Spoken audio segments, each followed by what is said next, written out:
말씀을 배경을 통해서 함께 생각을 하는데요. 1장 1절부터 14절까지는 지난 새벽 예배 때 간단히 언급을 했습니다만은 다시 한번 1장 전체 내용의 배경을 한번 들을 필요성이 있겠다 해서 배경 설명을 좀 드리겠습니다. 베들레헴 땅에서 살고 있었던 한 가정에 대한 이야기가 오늘 본문에 소개돼요. 그 가정의 바로 그 가장은 엘리멜렉이라는 사람입니다. 엘리멜렉이고 두 아들을 낳았는데 기론과 말론과 기론을 낳았고요. 그의 아내는 나옴입니다. 이제 베들레헴에 살고 있다가 이 베들레헴에서 두 아들들과 아내를 데리고 이제 베들레헴에서 고향 땅을 떠나 모압으로 이민을 갑니다. 이주를 하죠. 근데 이들이 생활이 어떠했길래 베들레헴에서 모압 땅, 이방 땅 나라까지 이주를 했던 이유가 있을 거 아니에요. 왜 그런지 그 이유에 대해서 오늘 본문에 나오는 말씀을 좀 보게 되면 그 베들레헴뿐만 아니라 베들레헴 영역 속에 전 이스라엘 전 지역에 강력한 흉년이 온 거예요. 흉년이 오다 보니까 거기서 살 수 있는 그런 바로 환경이 되지 못하다 보니까 결국 흉년을 피해서 모압 땅으로 이제 내려가게 된 거죠. 흉년을 견디기라는 것은 참 쉽지가 않는 것인데, 그래서 이제 하나님이 허락해 주신 땅, 하나님이 허락하신 약속으로 주어진 베들레헴 땅에서 결국 어떻습니까? 이방 땅으로 이 엘리멜의 가족은 내려가게 됩니다. 오늘날 수많은 성도님들이 살고 있죠. 교회 안에서 신앙생활을 하고 있죠. 그런데 코로나라는 이 문제에 작년부터 거의 이 3년 전부터 코로나가 시작된 이후로 어떤 일이 벌어졌습니까? 한국 교회는 커다란 엄청난 그런 변화가 일어나게 됐습니다. 이 코로나 발생으로 인해서 마치 엘리멜렉의 가정이 베들레헴에서 모압 땅으로 내려간 것처럼 수많은 교회 안의 성도들이 교회를 떠나 세상으로 떠나가는 수많은 사람들이 발생이 됐던 것을 우리가 보게 된다는 거죠. 그럴 뿐만 아니라 많은 젊은이들이 교회에 대한 실망을 갖게 됐고, 바로 그 교회에 대한 실망 때문에 결국 수많은 젊은이들이 교회를 이탈을 하게 되고, 그래서 세상에서 방황하게 되죠. 그러다 보니까 교회가 젊은이들이 사라지니까 뭐가 없습니까? 사명 맡은 자들이 없습니다.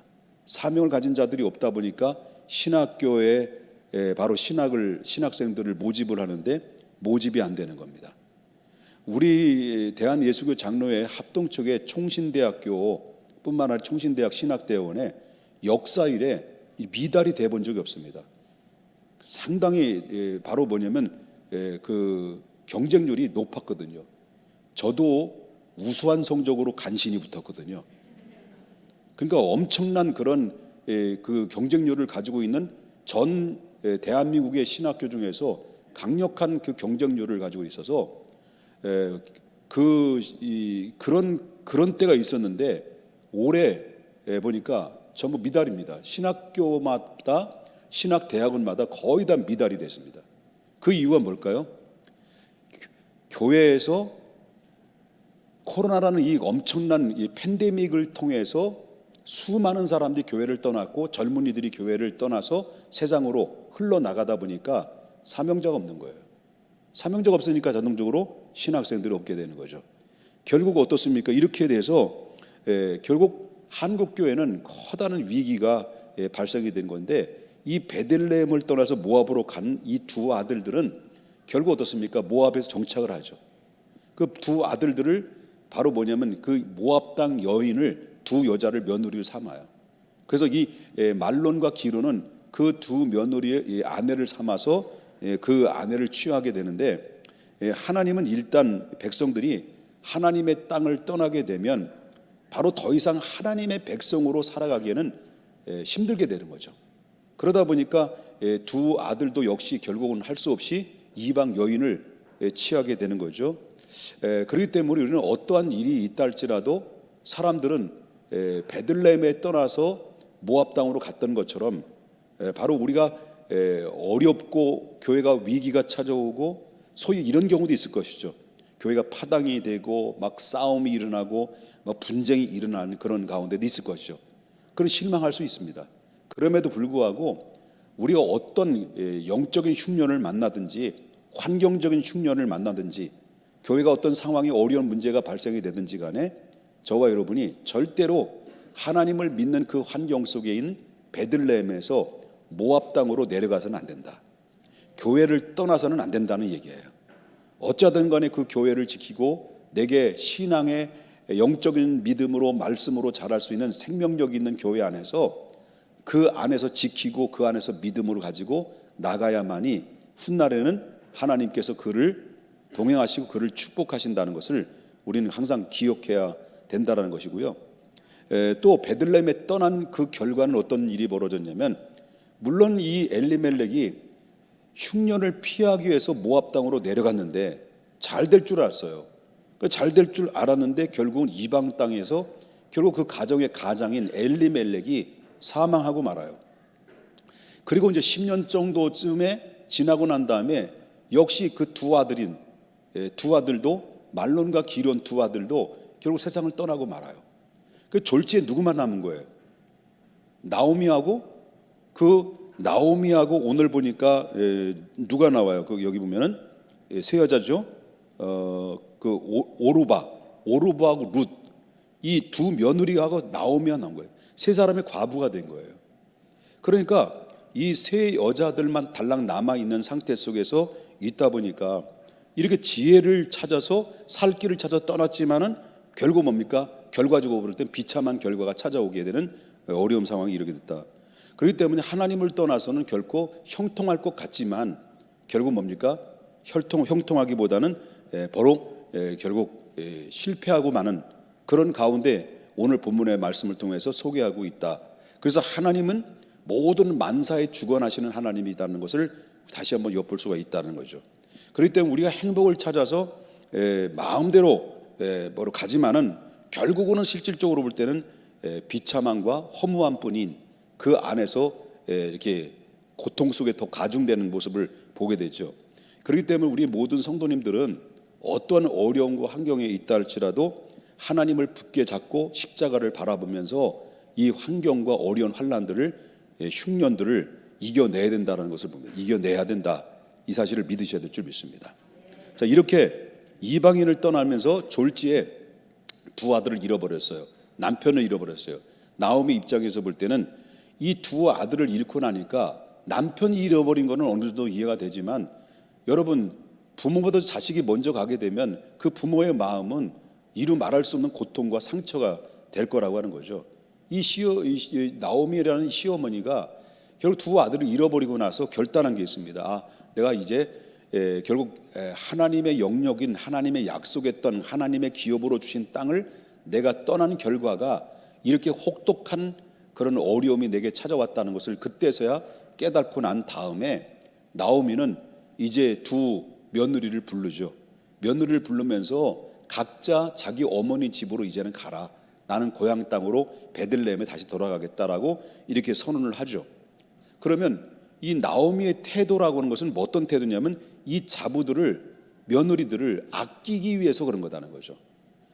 언제까지 끼고 있을 수는 없는 거잖아. 아직도 나이가 어리기 때문에 바로 이제 얼마든지 고향 땅으로 들어가게 되면 어머니 곁에 들어가게 되면 각자의 어머님한테 들어가게 되면 새롭게 출발할 수 있는 가능성들이 있기 때문에 결국 이 나오미는 두 며느리에게 각자 갈 길을 가라라고 이렇게 권면을 하게 되죠.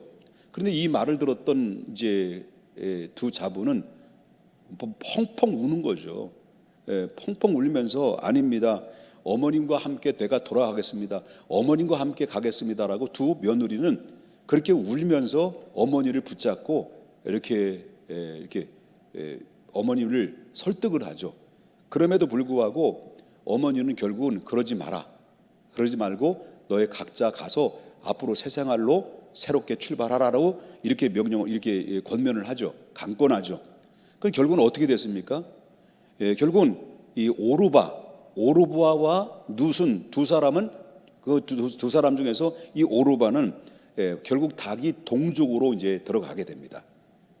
동족으로 들어가는데 근데 이 오르바의 태도가 그것에 동족으로 들어갔다고 해서 잘못된 것이냐라는 것은 그 잘못된 게 아니라는 거죠. 실질적으로 볼 때 오르바는 어머니의 간곡한 말씀에 실질적으로 순종했을 뿐입니다. 원래는 어머니와 함께 가겠다라고 이렇게 했지만 어머니가 강력하게 만류해서 너는 돌아가라고 했을 때 이 오르바는 시어머니 말에 결국 순종을 하게 되는데, 이 순종은 실질적으로 오르바의 미덕으로 보여준 것뿐이지 그가 따라가지 아니었으므로 말미암아 잘못됐다라고 볼 수 있는 것은 아니다라고 하는 것입니다. 그런데 반대로 룻이죠. 룻은 시어머니를 그렇게 시어머니 강력하게 권고를 하고 권면을 했는데도 불구하고 룻은 끝까지 따라가겠다라고 자기의 고집을 꺾지를 않아요. 꺾지를 않는데 결국은 그의 간청함에도 불구하고 결국은 고집을 꺾지 않고 오히려 어머니를 설득을 해요. 그리고 어머니에게 확신적인 이야기를 뭔가 이야기를 해요. 결국 어떻습니까? 이 롯은 자기가 섬기고 있었던 신을 버리고 그리고 바로 시어머니가 믿고 있는 하나님을 섬기면서 믿음으로, 그리고 또한 시어머니가 결정하는 길에 자기도 함께 가겠다라는 행동을 했던 것을 우리가 보게 된다는 거죠. 그리고 룻의 고백을 다시 한번 들어보자는 거죠. 그가 어떻게 했길래 그런 고백을 했는지를 한번 보십시다. 한번 함께 읽었던 말씀 중에 16절을 보겠습니다. 룻이 이르되 내게 어머니를 떠나며 어머니를 따르지 말고 돌아가라, 강권하지 마옵소서. 제발 그런 말 좀 하지 마십시오라고 말하죠. 그러면서 하는 얘기가 뭐예요? 어머니께서 가시는 곳에 나도 가고 어머니께서 머무는 곳에서 나도 머물겠나이다. 그 다음에 중요한 말씀이 나오죠. 중요한 고백은 나오죠. 뭐라고 나옵니까? 어머니의 백성이 나의 백성이 되고 어머니의 하나님이 나의 하나님이 되시니라. 자, 룻의 시어머니 나오미를 룻이 감동을 시켜요. 이 감동을 시키고 그 감동을 받은 룻은 결국은 그의 설득을 만류함에도 불구하고 고집을 꺾지 않고 그의 신앙 분명한 고백 속에서 결단하는 모습을 보면서 이 나오미는 더 이상 그 설득을 한 것을 멈추고 나오미를 대신 그를 데리고 가죠. 그래서 18절을 보면 나오미가 롯이 자기와 함께 가기로 굳게 결심한 것을 어떻다는 거예요? 보았다는 거예요. 그에게 말하기를 이제 더 이상 너 집으로 돌아가라, 이런 얘기 안 했다는 거예요. 왜 그걸 안 했을까요? 그가 입으로 고백한 신앙의 고백이 분명했기 때문이었습니다. 자, 지금은 당장 편해 보여도 나중에는 불편한 경우 있고요. 지금은 당장 불편해 보여도 나중에는 편해지는 역사가 있다는 결과를 얻는 경우가 있다는 거죠. 지금 이 룻이라고 하는 사람은 결국 어떻습니까?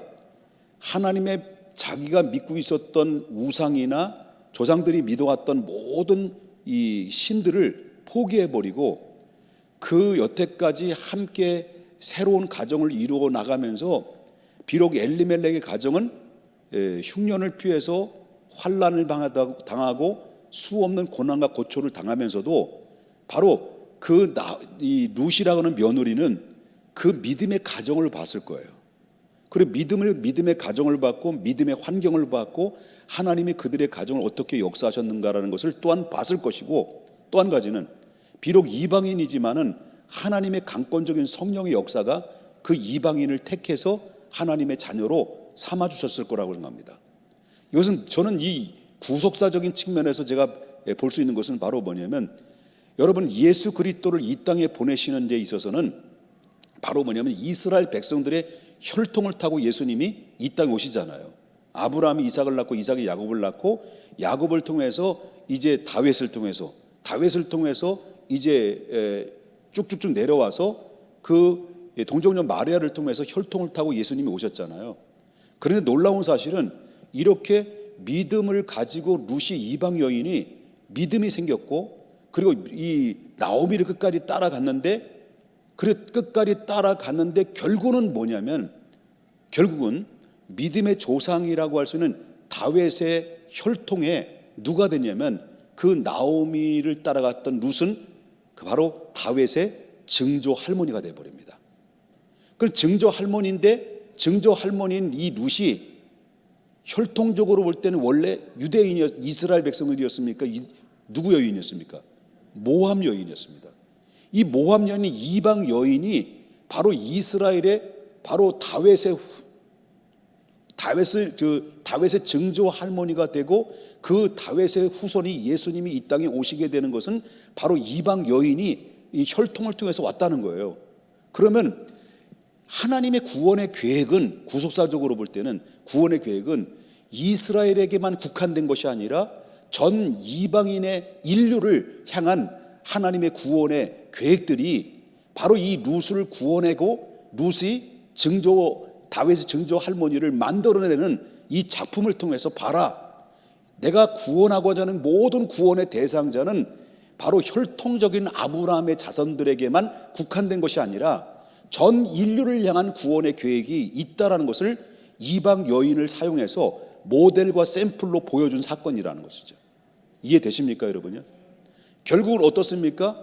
이 룻은 다윗의 증조 할머니가 됐고 다윗을 통해서 예수 그리스도를 통해 이 땅에 태어나게 하시는 놀라운 역사는 하나님의 섭리였고, 또 그 룻은, 그의 믿음은 정말 하나님의 마음을 감동하고 그리고 시어머니의 마음을 감동해서 결국 베들레헴에 가서 하나님의 큰 역사를 이루는 하나님의 귀한 작품으로서 하나님 앞에 쓰임받는 한 여인이 됐다라고 하는 것을 보게 되는 거죠. 그리고 또 오르바는 어떤 이 자료에 의하면요, 오르바는 룻은 다윗의 증조 할머니라고 말한다면 골리앗의 증조 할머니는 오르바라라는 그런 이 자료도 있어요.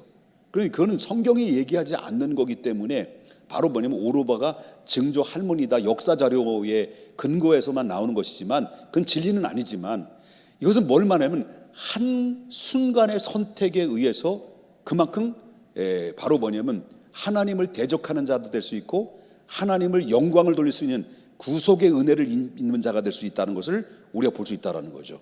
이해되십니까? 그렇기 때문에 중요한 것은 바로 뭐냐면 우리가 이 땅에 살아가면서 실수도 할 수 있고 우리가 또 오류를 범할 수도 있어요.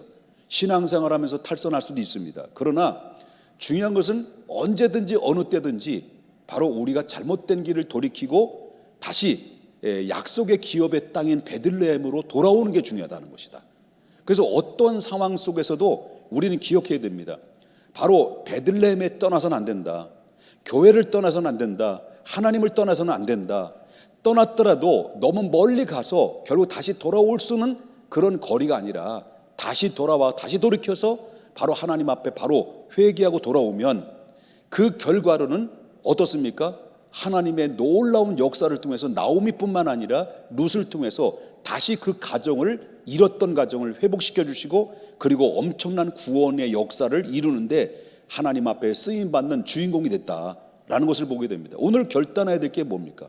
어떤 상황이 내 앞에 있다 할지라도, 어떤 흉년이 왔다 할지라도, 영적인 흉년이든 가정의 환경이 어떤 어려움이 왔든 내 삶의 주변에서 위협적인 어떤 상황이 왔든 간에 상황에 따라서 내가 교회를 다니고 안 다니고에 결정하는 것이 아니라 내가 비가 오나 눈이 오나 바람이 부나 그리고 어떤 풍파를 만나거나 변함없이 일관적으로 하나님을 붙잡고 하나님을 의지하고 하나님의 사정권에서 떠나지 않고 그 자리를 굳게 지키는 것이 결국 어떻습니까? 하나님의 하나님으로 인정하는 것이고 내가 나 되는 것이고 하나님이 사람이 된다는 것입니다. 그러므로 우리는 끝까지 믿음을 끝까지 지키고 하나님 앞에 변치 않는 믿음으로 주님 앞에 나아가 하나님 앞에 크게 쓰임받는 하나님의 사람이 되어야 되는데요, 한 가지 또 기억할 것은 바로 뭐냐면 사정권 안에서 떠나지 않고 그 자리가 힘들고 어려워도 끝까지 버티는 사람들은 그 어려움과 환난을 더 겪어야 될 부분을 쉽게 통과를 하지만, 그러나 당장 눈에 보이는 것 때문에 당장 편한 것 때문에 아버지의 품을 떠나서 바로 이방 땅으로 내려갈 때, 다시 말한다면 교회에서 세상으로 내려가게 되면 당장 편하고 당장 잘 될 것 같지만은 바로 보십시오. 둘째 아들 탕자가 아버지 품을 떠나 자기의 분깃을 받아가 떠났지만 호랑방탕에서 다 허비해버리고 결국 뭡니까? 실패한 존재가 되고 마는 거 아닙니까? 그리고 돌아오기까지는 둘째 아들은 그렇게 고난이 많았고 아픔이 많았고 그리고 상처가 많았고 수없는 모진 고생 속에서 뒤늦게 돌아왔지만 그 돌아오는 기간 동안에 얼마나 많은 딜레이를 통해서 많은 시련을 통해서 하나님이 받아야 될 축복을 잃어버릴 수도 있고 상실될 수 있다는 것을 우리가 보게 된다는 거죠. 그런 사랑하는 여러분, 우리 꼭 잊지 마십시다. 하나님을 떠나서는 안 된다. 끝까지 교회를 지키고 하나님이 주신 이 어떤 환경과 어떤 어려움의 풍파가 왔더라도 끝까지 견뎌내면서 이길 때, 코로나 이 팬데믹을 통해서 견딘 사람들은 더 충만해졌습니다. 끝까지 하나님 믿음을 지킨 사람들, 예배 자리를 지킨 사람들은 더 하나님의 복을 받았습니다. 더 충만해지고 더 은혜되었고 더 하나님 앞에 더 영광을 올려드리는 그런 하나님의 사람이 됐다는 것을 기억하면서 저와 여러분이 마지막 시대에 점점 제2의 팬데믹, 제3의 팬데믹이 올 수도 있는 상황 속에 있다 하더라도 여러분 이 상황을 교훈 삼아서 끝까지 우리 하나님의 주신 포지션 앞에 최선을 다하는 우리 모두가 될 수 있기를 주님의 이름으로 축원합니다. 찬송가